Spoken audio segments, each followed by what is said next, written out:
¿cuál es la razón de nuestra esperanza, hermanos? Jesucristo, pero en particular lo cita literal el apóstol Pablo, la resurrección de Cristo.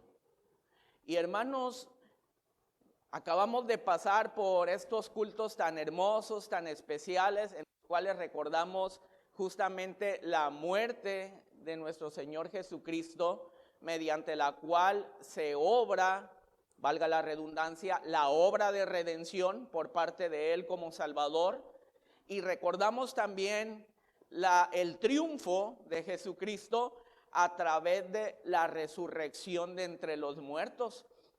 Y algo que llamaba mucho la atención, creo que no solamente la mía, sino la de muchos, es la desatención que hay por parte de la iglesia evangélica respecto a estos acontecimientos. Por el contrario, de la iglesia popular, pues lo vimos en las calles. Algunos hasta nos costó llegar aquí a razón justamente de toda esta algarabía que ellos sí denotan a través de la expresión, sea cual sea que usted pueda ver, pero dándoles una preponderancia absoluta a estos acontecimientos. Tal vez muchos de ellos podrán no ir todo el año, pues, pero estos días estuvieron allá. Y esto que para el cristiano debe de notar o de ser más bien un motivo de alegría, un motivo de algarabía, un motivo de gozo, pues parece que ha sido un tanto desestimado. Y no es algo que deba de estar aconteciendo, no es algo que deba de estar sucediendo, hermanos. Son eventos que marcan nuestra vida. Porque sin la salvación sin la crucifixión de Cristo, hermanos, no seríamos salvos. Y sin la resurrección de Cristo, dice el apóstol Pablo, vana sería nuestra fe, no tendríamos esperanza. Entonces, estos eventos en particular tienen que ser acuñados con alta estima en nuestro corazón. Mayormente que nada, hermanos, lo debemos de tener súper arraigado, pues. Esto es nuestra esencia, esto es nuestra predicación. Aparte, porque esto es lo que compartimos cuando lo hacemos con aquellos que están sin Cristo. Espero en Dios que como iglesia podamos acuñar el valor verdadero y auténtico que tiene la ofrenda solemne a nuestro Dios a través de estos cultos que hacemos. Porque tienen ese fin, tienen ese propósito, loar y enaltecer su santo y poderoso nombre. No hay otro, pues, solamente esto. Y esto es algo, hermanos, que realmente como iglesia debemos acuñar a lo sumo, no solamente para nosotros, sino igual estarlo inspirando y traspasando de generación en generación, que esto es algo de suma importancia. El día de hoy, amados, vamos a analizar un tema que es difícil, pues, es difícil de considerar, pero es necesario, porque en el mundo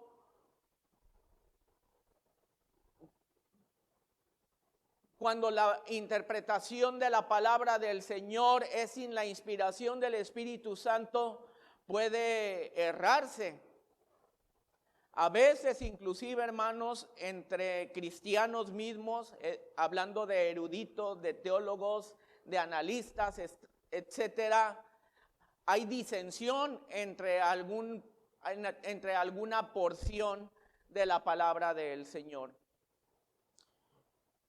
Siempre tenemos fresco en nuestra mente, hermanos, estos dos eventos tan particulares, como lo es el viernes de crucifixión y el domingo de resurrección. compartía yo por la mañana algo introductorio importante. ¿Y qué del sábado? No sé si en algún momento nos hemos cuestionado qué hizo Jesús el sábado. ¿Dónde estaba Jesús el sábado? Hemos utilizado, si te das cuenta, en la parte del devocional, esta porción de Mateo 27, 62 al 66, porque me parece que en Lucas se menciona algo breve solo, pero no hay una narrativa de acción sobre Cristo, pues. Solamente se dice esto, que fueron a demandar de Pilato una guardia para que salvaguardase el sepulcro, etcétera, etcétera. Pero no hay una mención en particular sobre la actividad y el lugar en el cual nuestro Salvador Jesucristo está, justamente posterior a su muerte. No hay una descripción en concreto en los evangelios. El viernes, amados hermanos, estaba por terminar, y si has puesto atención a estos eventos, hermano, han sido tan importantes y han sido, aparte de todo, apremiantes. Se tuvo que hacer todo, como decimos coloquialmente, en caliente, porque se acercaba una festividad muy especial para el pueblo judío. Si lo recuerdas, el día de reposo, sí, pero iban a entrar en la fiesta solemne de la Pascua, pues. Entonces todo se hizo a la carrera, se apresuraron los tiempos, no sé, a lo mejor se saltaron protocolos, no lo sé. Para los judíos, amados hermanos, recuerda tú que el día comenzaba justamente a la puesta del sol. Allí daba inicio el nuevo día, aproximadamente las 6 de la tarde.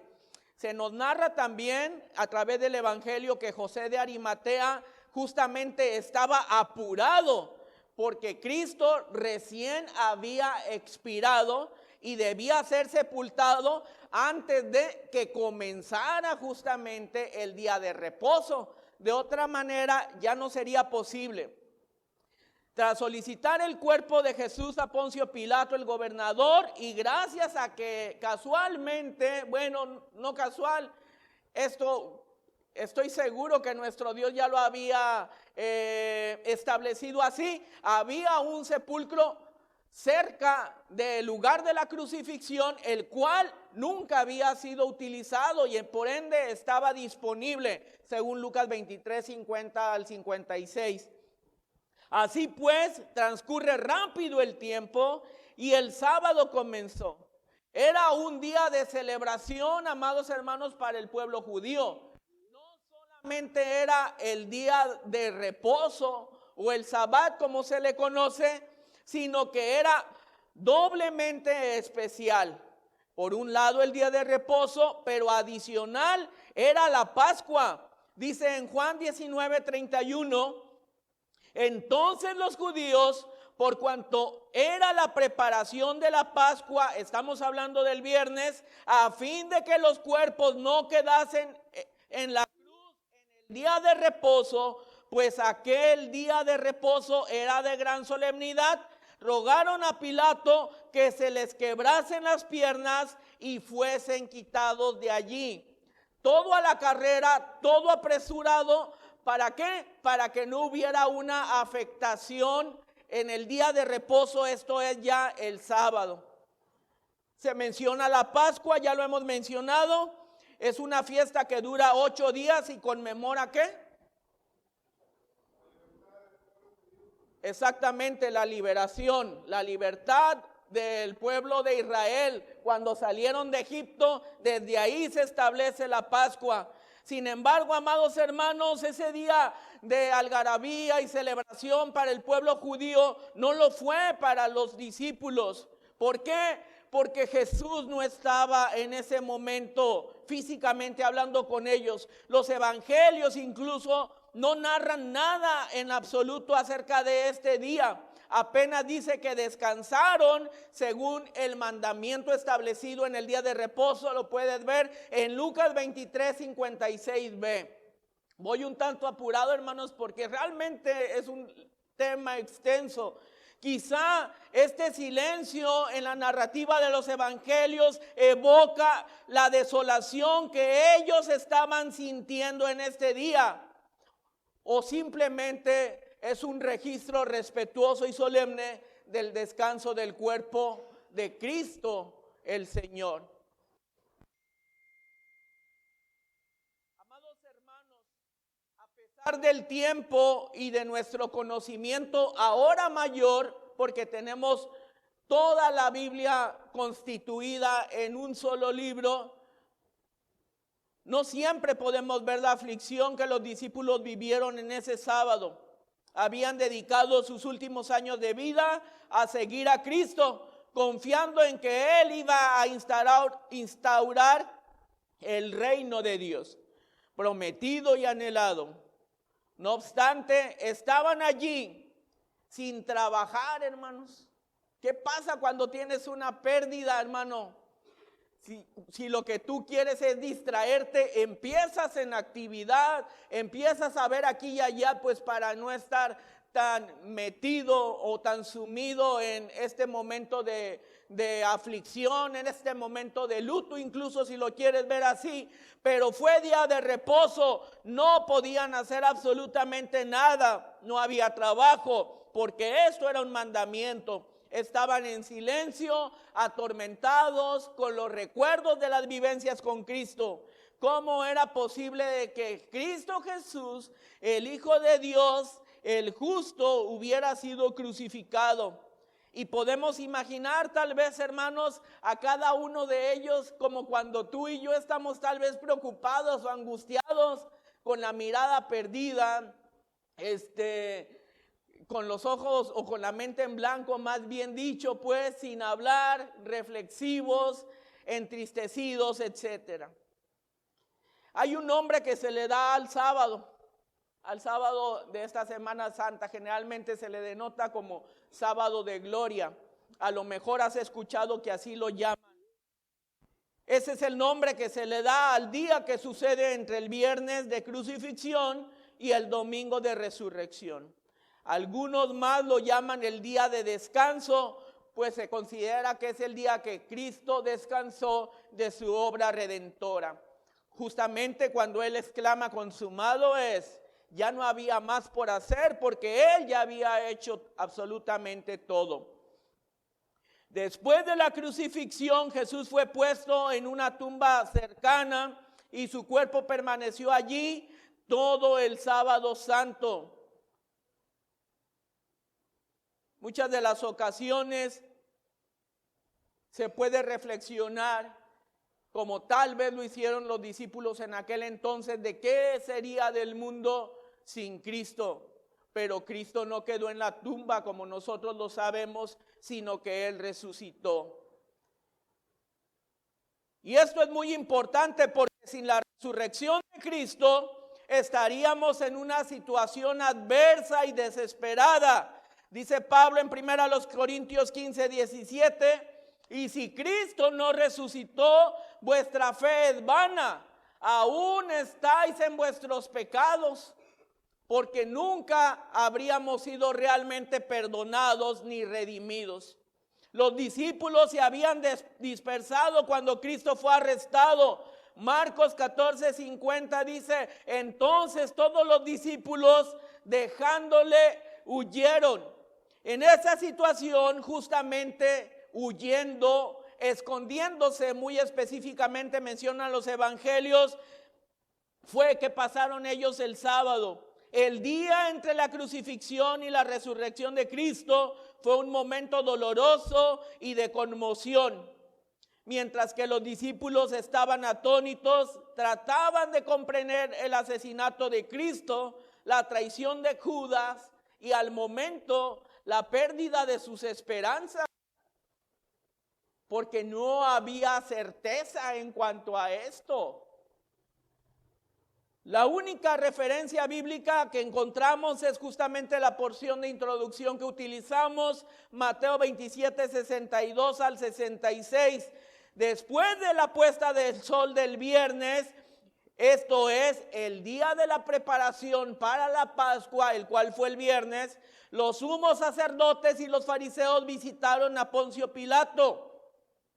Esta visita fue ya el sábado, ya que los judíos consideraban que el día comenzaba al ponerse el sol. Pidieron pues a Pilato la guardia para la tumba de Cristo.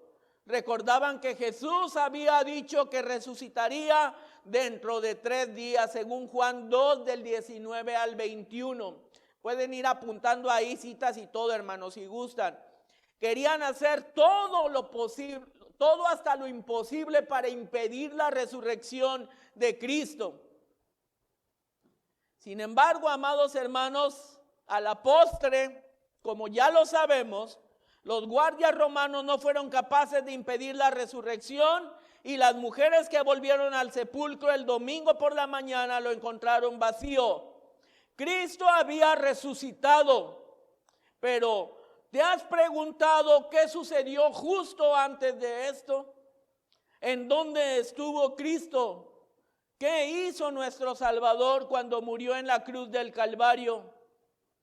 De ninguna manera, hermanos, pretendo ser un erudito que pueda tener todas las respuestas y como siempre les menciono, tal vez podría cometer alguna equivocación, pero para eso estamos juntos a la luz de la palabra, para poder en armonía, poder considerar la verdad que solamente Dios tiene a través de su palabra. Por eso es que justamente a través de la palabra del Señor, no a través del razonamiento, sino a través de lo que la palabra escrita nos dice, podremos tratar de despejar algunas de estas interrogantes. ¿A dónde fue Cristo cuando murió en la cruz del Calvario? Nos quedamos, amados, con las predicaciones de nuestros queridos diáconos, cada una de las frases, secuencialmente semana a semana. Llega la penúltima, consumado es, y llega la última, Padre, en tus manos encomiendo mi espíritu, y narra también la porción del Evangelio de San Lucas, y habiendo dicho esto, expiró. Y de ahí, hermanos, no sabemos una narrativa en el Evangelio acerca del asunto. No sé si en algún momento te lo has preguntado, pero el mundo, hermanos, estaba yo, ahora que consideraba la preparación de esta predicación, el mundo tiene sus percepciones al respecto. A veces, tal vez nos quedamos nosotros con lo que sabemos, con lo que se nos ha predicado y ya. Pero es necesario que busquemos también a través del Espíritu Santo, mediante la palabra del Señor, la guía acerca de este tipo de cuestiones, pues. ¿Qué fue de Cristo cuando murió en la cruz del Calvario?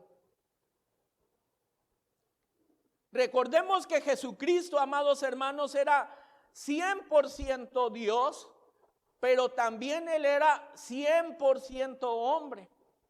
Así nos lo enseña la Escritura.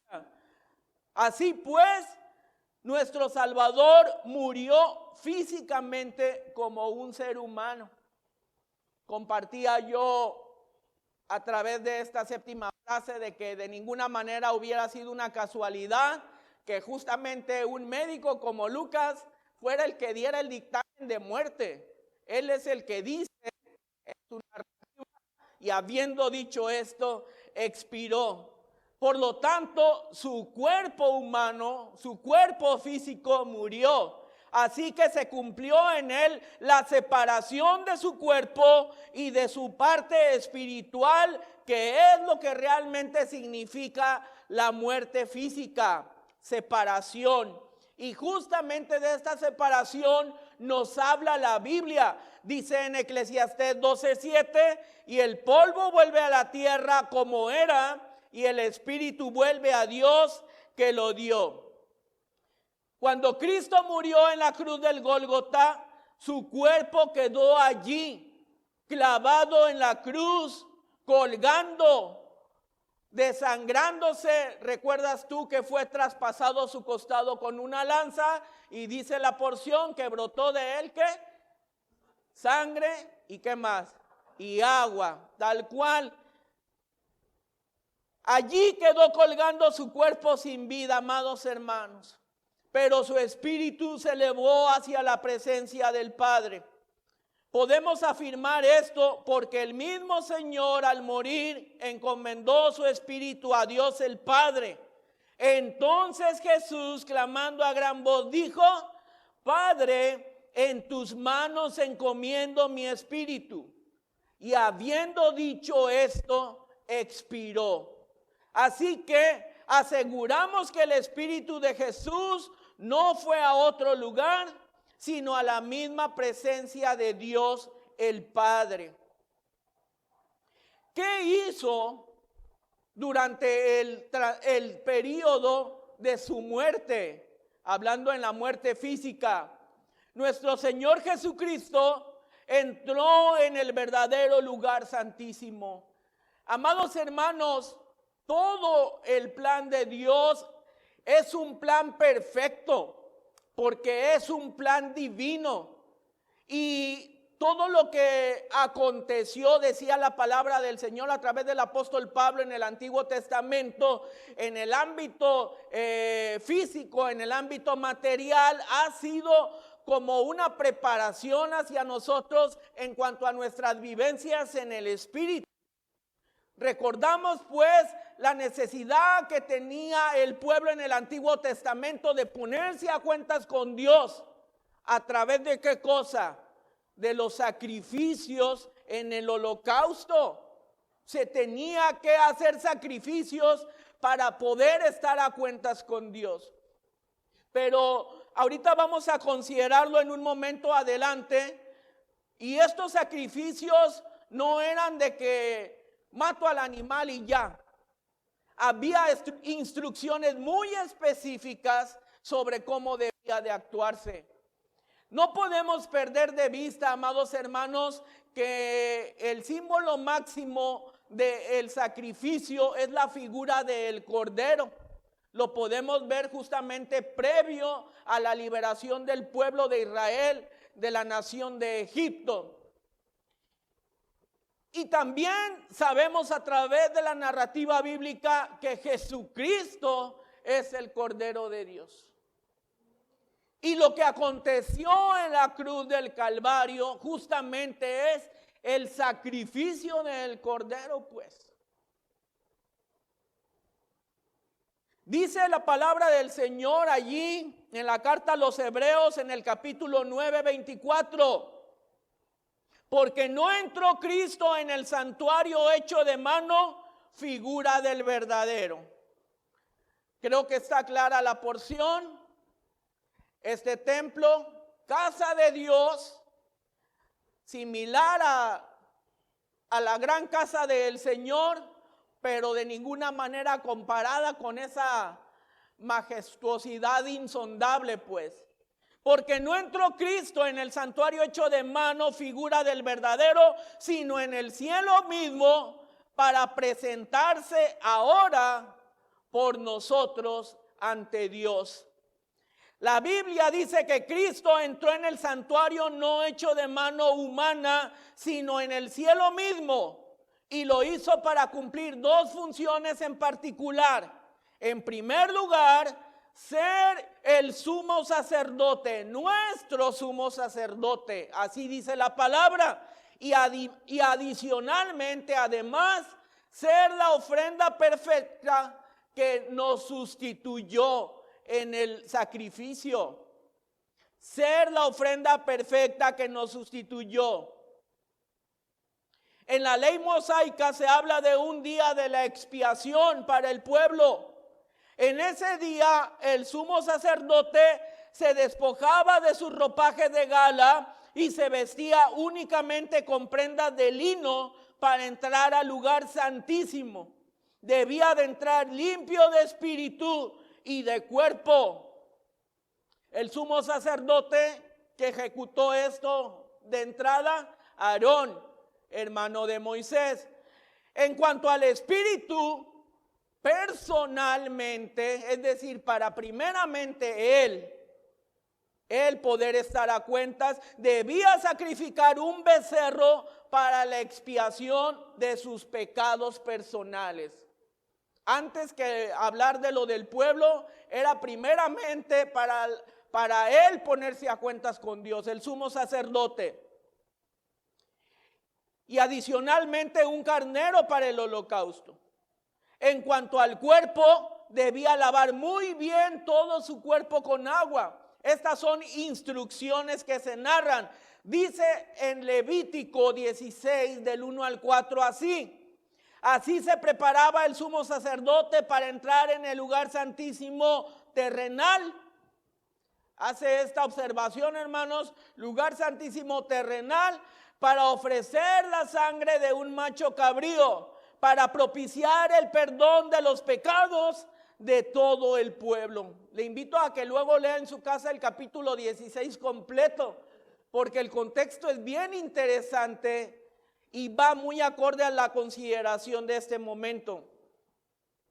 Nuestro Salvador Jesucristo es presentado en la Biblia como ministro del verdadero tabernáculo, no el terrenal, decía yo esta observación según Levítico, sino el celestial. Hebreos 8, 1 y 2 dice, ahora bien, el punto principal de lo que venimos diciendo es que tenemos tal sumo sacerdote, el cual se sentó a la diestra del trono de la majestad en los cielos, ministro del santuario y de aquel verdadero tabernáculo que levantó el Señor y no el hombre. Viendo a Cristo en la figura del sacerdocio, por lo tanto, nuestro Redentor entró en el cielo como nuestro sumo sacerdote, cumpliendo con todos los requisitos de la santidad. Hebreos 7:26, porque tal sumo sacerdote nos convenía, santo, inocente, sin mancha, apartado de los pecadores y hecho más sublime que los cielos. Pero además de ser nuestro sumo sacerdote Cristo, también fue Él la única ofrenda que la justicia perfecta de Dios aceptó en nuestro lugar y que precisamente fue pagada a través de su sangre. Pero estando ya presente Cristo, sumo sacerdote de los bienes venideros, por el más amplio y más perfecto tabernáculo, no hecho de manos, es decir, no de esta creación, y no por sangre de machos cabríos ni de becerros, sino por su propia sangre, entró una vez para siempre en el lugar santísimo, habiendo obtenido eterna redención, según Hebreos 9, 11 y 12. Como hemos considerado, amados hermanos, en la antigüedad, el sumo sacerdote entraba en el lugar santísimo llevando la sangre de un macho cabrío que había sido inmolado fuera del campamento, y aquella sangre era vertida en el propiciatorio y rociada en derredor del mismo. La lectura ahí en Levítico, por eso les digo, véanlo en su casa, Levítico 16, 15 al 16, en la parte A del verso 16, dice, después degollará el macho cabrío en expiación por el pecado del pueblo y llevará la sangre detrás del velo adentro y la esparcirá sobre el propiciatorio y delante del propiciatorio. Así purificará el santuario a causa de las impurezas de los hijos de Israel, de sus rebeliones y de todos sus pecados. A este punto podemos ver, amados hermanos, de que no solamente se ejecutaba la acción del sacrificio del animal, sino que era necesaria la presentación del sacrificio delante de Dios en el lugar santísimo, a través del rociamiento del propiciatorio para remisión de los pecados, pues. Cristo no entró con sangre ajena, sino con su propia sangre al verdadero tabernáculo para ofrecerla a Dios en propiciación por nuestros pecados. Porque los cuerpos de aquellos animales, dice en Hebreos 13, 11 y 12, porque los cuerpos de aquellos animales cuya sangre a causa del pecado es introducida en el santuario por el sumo sacerdote, son quemados fuera del campamento. Por lo cual también Jesús, para santificar al pueblo mediante sus propias sangres, padeció fuera de la puerta. No sé si podemos, hermanos, si vamos a la mano en la consideración, pues, si podemos considerar la narrativa bíblica, podemos ver en paralelo las acciones. Sin embargo, vemos que en el Antiguo Testamento estos sacrificios tenían que ser constantes, se tenía que seguir repitiendo una tras otra vez para poder hacer la remisión de estos pecados. Pero Cristo lo hizo una vez y para siempre. El punto controversial en el asunto, hermanos, es si Jesucristo descendió al infierno una vez que murió. Esto es una constante en el mundo y también es una interrogante inclusive entre algunos eruditos, estudiosos de la palabra. Esto del descenso de Cristo hacia el infierno es una afirmación por parte del catolicismo romano. Inclusive lo mencionan en el credo. Sin embargo, amados, no hay un solo texto en la Biblia que asegure la teoría. Jesús fue al cielo ante el Padre para efectuar la presentación de su perfecto sacrificio, del cual eran tipo todos los holocaustos y sacrificios del Antiguo Testamento, especialmente el gran día de la expiación que, como ya hemos considerado, nos narra el capítulo 16 ahí en Levítico. Cristo, como ofrenda perfecta, fue ofrecido en el verdadero santuario y como sumo sacerdote entró también en ese verdadero santuario. Esto lo hizo en espíritu mientras su cuerpo colgaba de la cruz. En lo personal, creo que eso fue la acción de nuestro Señor Jesucristo, mientras su cuerpo permanecía en la cruz y luego era sepultado hasta el momento de su gloriosa resurrección. Sin embargo, hay textos que sugieren que Cristo hubiera descendido al infierno. Es verdad, pero son pasajes a los cuales se le ha dado una mera interpretación humana, amados hermanos. El primero de ellos a considerar está en Hechos 2:31. La palabra dice así: viéndolo antes, habló de la resurrección de Cristo, que su alma no fue dejada en el Hades, ni su carne vio corrupción. Existe la revisión de la versión Reina Valera en 1909, que dice de otra manera, incluso dice, viéndolo antes, habló de la resurrección de Cristo, que su alma no fue dejada en el infierno, ni su carne vio corrupción. Gracias a Dios, amados, la versión de la Reina Valera en su revisión del 60 corrige la palabra infierno y la cambia por Hades, haciendo el uso de la palabra griega original usada por el escritor. En el diccionario de Strong, al respecto, amados hermanos, la definición de la palabra Hades dice propiamente no visto, o el lugar de las almas que han partido.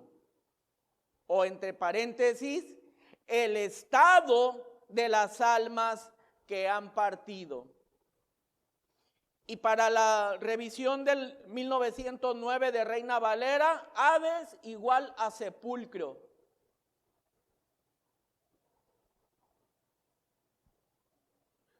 Tanto para el pueblo de los hebreos como para los griegos, las almas que han partido van a un lugar especial. Los hebreos lo llaman Seol y los griegos le llaman Hades. Para ellos, todos los muertos, absolutamente todos los muertos, van a ese lugar sin distinción.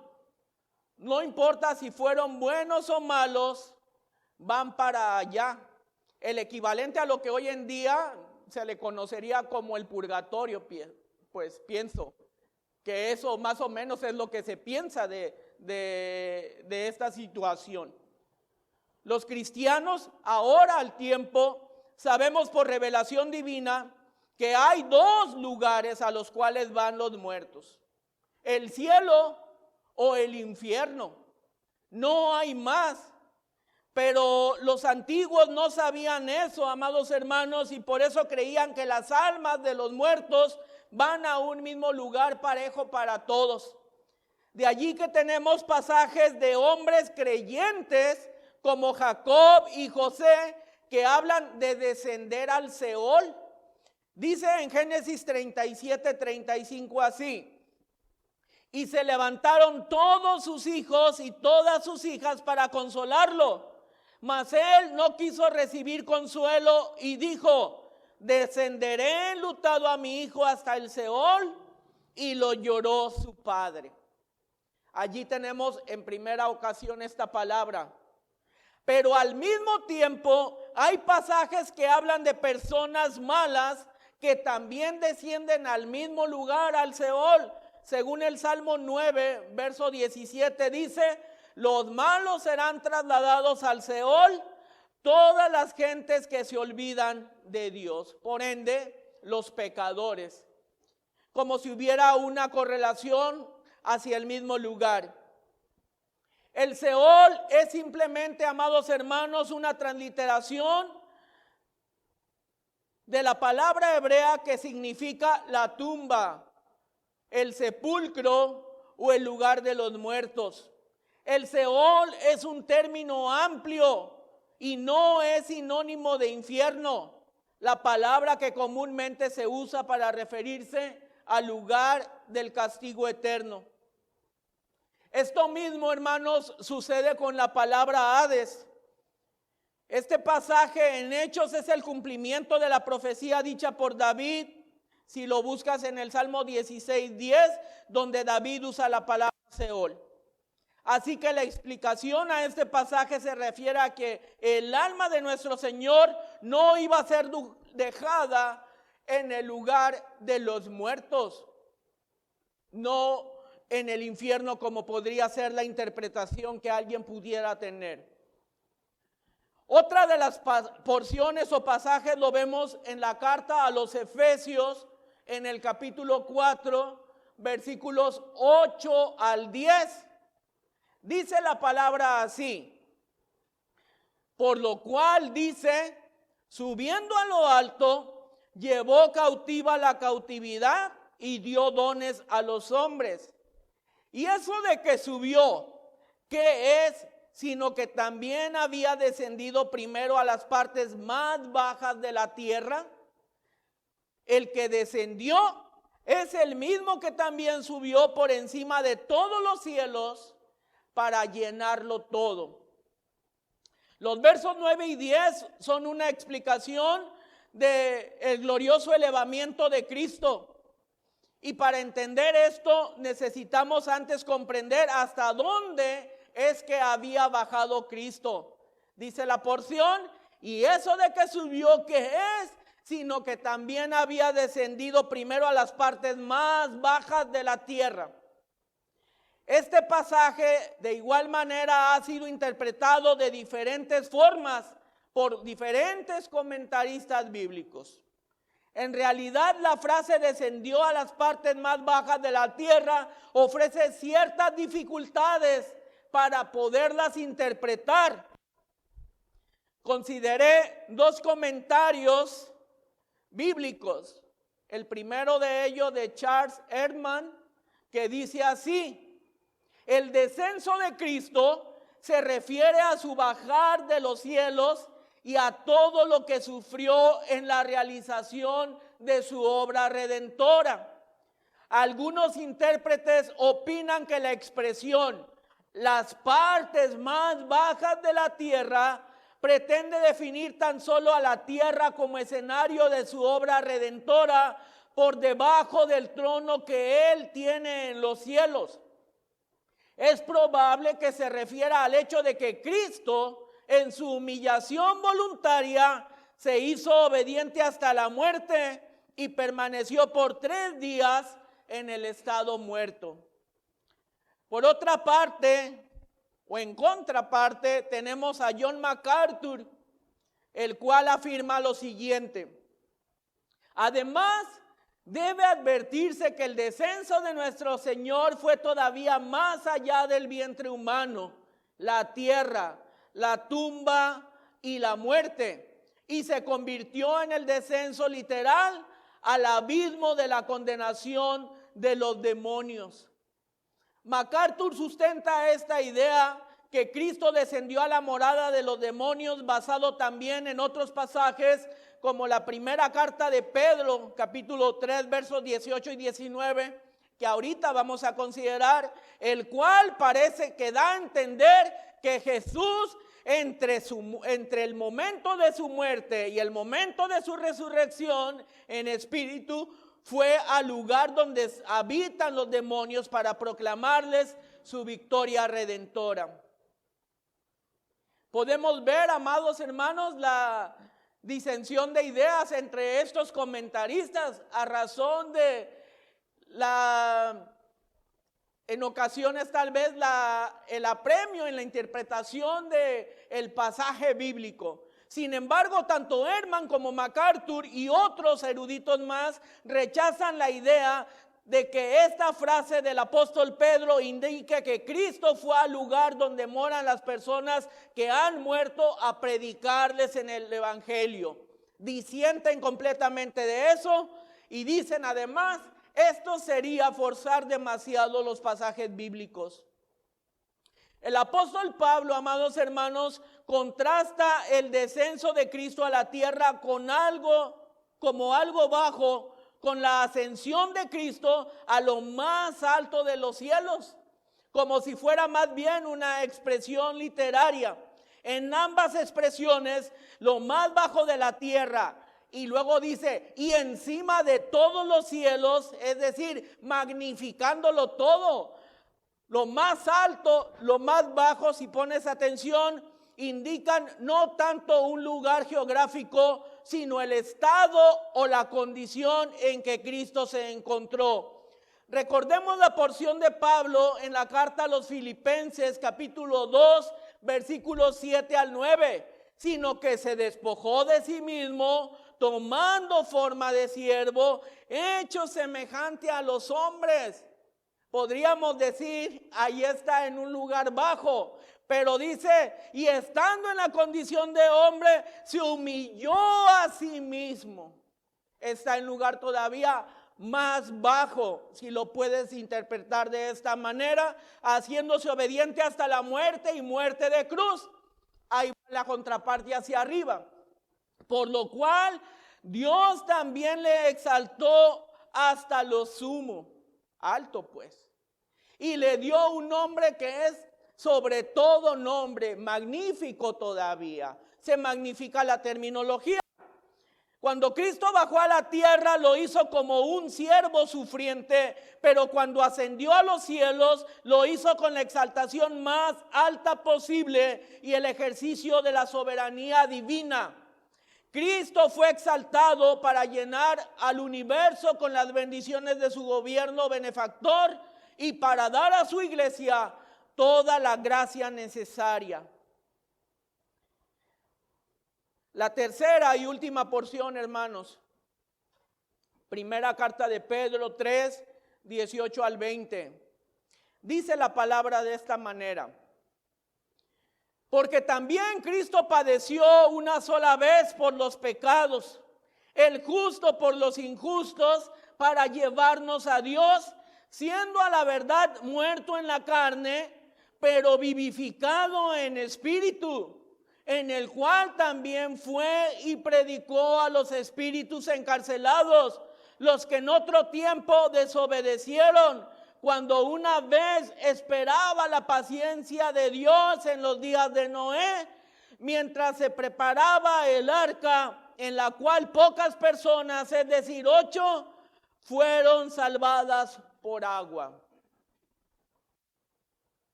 Tradicionalmente este pasaje se ha interpretado como que el Señor Jesucristo fue al infierno y predicó a los espíritus que estaban allí. En primer lugar, en el verso 18, el apóstol Pedro está hablando de la muerte y resurrección de Cristo. Jesús fue muerto en la carne, es decir, murió en su humanidad y fue resucitado, vivificado en el Espíritu, dice la palabra. La unificación de la resurrección de Cristo con el Espíritu indica que Pedro se está refiriendo, por ende, al Espíritu Santo, según la porción en Romanos 8, 4 al 11. No la leemos por cuestión de tiempo, pero la puedes ver en tu casa. Pedro afirma que Jesús resucitó en el poder del Espíritu. Veía precisamente entre la semana a una persona, la verdad no sé si sea teólogo o algo, pero hacía un comentario y decía él, antes que nada, excusándose y diciendo: espero no decir ninguna herejía, pero Jesús no resucitó, dijo él. El que resucitó es Cristo, porque Jesús era 100% hombre y 100% Dios. De donde en su ecuación dice, la parte del hombre muere, pues. Y dice, y la resurrección solamente es a través de un cuerpo glorificado. Es lo que es su argumento, pues. En tanto que es así, Jesús dice, no resucitó. En todo caso, Jesús podría haber revivido, porque él había muerto.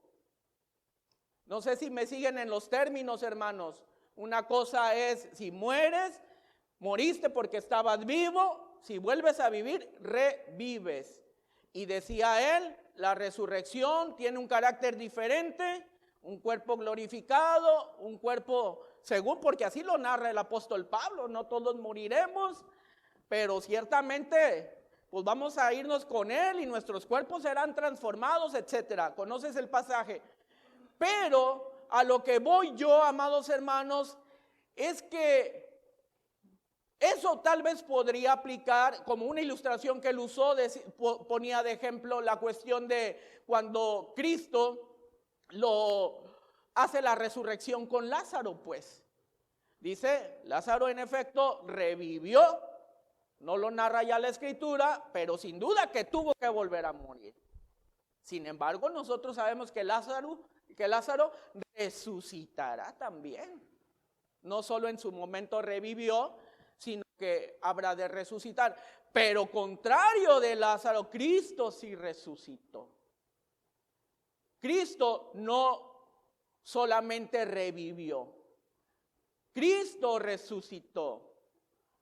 En Cristo se cumple no solamente el carácter de la vida en la cuestión o se queda al límite de su humanidad. No sé si me siguen, hermanos, en esta explicación.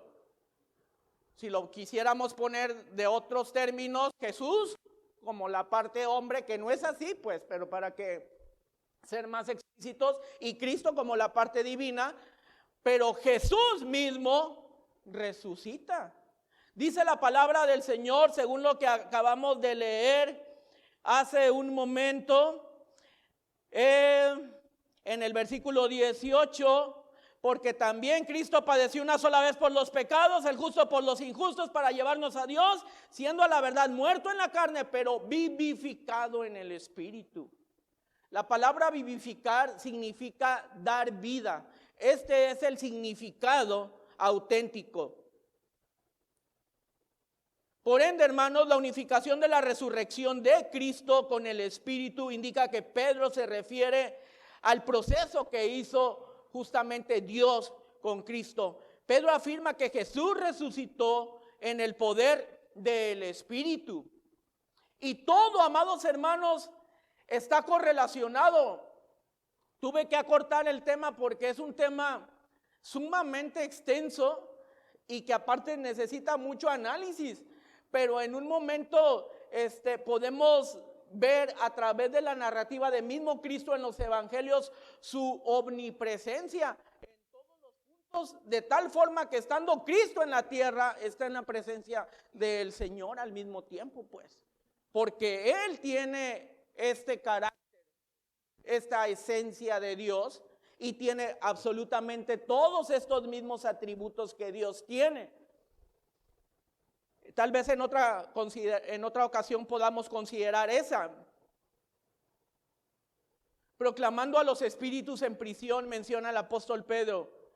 Si Pedro está diciendo en el verso 18 que leímos hace un momento que Cristo resucitó de entre los muertos por el poder del Espíritu Santo, entonces está diciendo también al comienzo del versículo que en el Espíritu, no sé si fue claro ayer, hermanos. ¿Sí? Ok. Está implícito pues el Espíritu Santo en esta narrativa del apóstol Pedro. En el 19 la porción dice así, en el cual en el mismo Espíritu, ¿cuál? Hablamos del Espíritu Santo.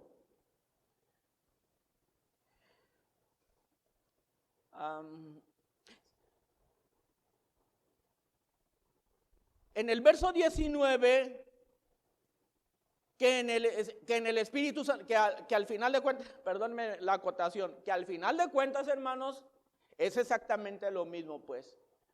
Sabemos que Dios no son tres personas diferentes, es la misma persona. ¿Sí estamos claros en esto, pues? Hacen funciones diferentes, creo que el hermano Eli o el hermano Raúl lo explicaron en una predicación hace poco, pero es la misma persona, pues, y lo veremos en un momento. En el mismo Espíritu fue y proclamó a los espíritus encarcelados. Muchos interpretan que Pedro afirma que en el periodo entre la muerte y la resurrección de Cristo, él emprendió una campaña de predicación. Estas interpretaciones tienen al menos una cosa en común. Ven a Cristo haciendo algo de manera local, no corporalmente, después de su muerte y sepultura, pero previo a su ascensión al cielo. Sin embargo, amados, un problema con tales interpretaciones es que afirman una actividad de Jesús que no aparece en ninguna otra parte de las Escrituras. Así pues, debemos ser cautelosos al presentar una afirmación sin un testimonio bíblico más claro que lo acompañe. Otro problema con tales interpretaciones surge de la descripción que hace Pedro de estos espíritus como aquellos que en otro tiempo desobedecieron en los días de Noé durante la construcción del arca, según el versículo 20. La enseñanza de Jesús en la parábola de Lázaro y el hombre rico apunta en una dirección contraria. Al morir, hermanos, las almas de los creyentes van inmediatamente delante de la presencia de Dios. No hay escala, pues. Van directamente, dice en Lucas 16:22. No hay ninguna razón clara por la cual Cristo viajaría al infierno para proclamar su victoria a cualquier alma humana condenada. Ciertamente no hay garantía bíblica para aquellos que ya han muerto. Ciertamente la única garantía bíblica para aquellos que ya han muerto es el juicio final. Después de todo, tomará en cuenta solo lo que uno haya hecho en esta vida. Nada de lo que se haya hecho posterior a ella habrá de contar. Dice la palabra también, buscad a Jehová mientras pueda ser hallado, llamadle en tanto que está cercano. Y sabemos que hay una oportunidad y sabemos que hay un momento, pero es ahora en vida. Por lo tanto, aunque el texto habla de espíritus encarcelados, no propiamente se refiere al infierno. El apóstol Pedro, si ponemos atención y analizamos con cuidado, alude a la humanidad en los días de Noé. Así continúa el contexto del pasaje. Habla de esa humanidad en los días de Noé que recibieron un mensaje de salvación y no lo aceptaron, sino que lo rechazaron. Dice en 2 de Pedro 2:5 que Noé fue un pregonero de justicia. Él predicó, pero lo acompañó sin duda el Espíritu de Cristo en ese momento de la predicación en aquel tiempo, como acompañó a todos los profetas en su proclamación. El mismo apóstol Pedro dice esto en la primera de Pedro, capítulo 1, versículos 10 y 11. Los profetas que profetizaron de la gracia destinada a vosotros, inquirieron y diligentemente indagaron acerca de esta salvación, escudriñando qué persona y qué tiempo indicaba, le subrayo, el Espíritu de Cristo que estaba en ellos, el cual anunciaba de antemano los sufrimientos de Cristo y las glorias que vendrían tras ellos. Narra el mismo apóstol Pedro que el Espíritu de Cristo estaba dentro de los profetas que estaban anunciando desde los tiempos antiguos. Por lo anterior, podemos concluir que nuestro Señor Jesucristo en espíritu, como dice la narrativa de la carta de Pedro, estuvo con Noé, pero estuvo mientras éste predicaba la salvación en su generación. Pero los hombres y las mujeres de la generación de Noé, a pesar de la paciencia de Dios, como narra la Escritura, al retrasar el juicio, desecharon este momento de salvación y esta proclamación. Debido a su desobediencia anterior, justo en el tiempo, buscad a Jehová mientras puede ser hallado, pues, en el momento oportuno, en el momento preciso, en el momento anterior. Actualmente, obviamente, están en prisión. Es decir, sus almas al morir fueron enviadas justamente al infierno para ser castigadas por sus pecados. Cristo, hermanos, no fue al infierno a predicarles. ¿O acaso quienes están en el infierno, hermanos, pueden esperar una segunda oportunidad para ser salvos? De ninguna manera. La Biblia no enseña eso. Por lo tanto, nosotros no creemos que quien esté en el infierno tenga oportunidad de salvarse ni necesidad de ser predicado. En Hebreos 9:27 dice, y de la manera que está establecido para los hombres, que mueran una sola vez y después de esto el juicio. De tal forma, hermanos, que ya no hay mañana, que ya no hay oportunidad. Dice en 1 de Pedro 3:15 que debemos de estar preparados para presentar defensa con mansedumbre y reverencia ante todo el que os demande razón de la esperanza que hay en vosotros. Los creyentes de hoy, como el Noé de antaño, estamos llamados a dar testimonio de la esperanza del evangelio ante un mundo que se burla.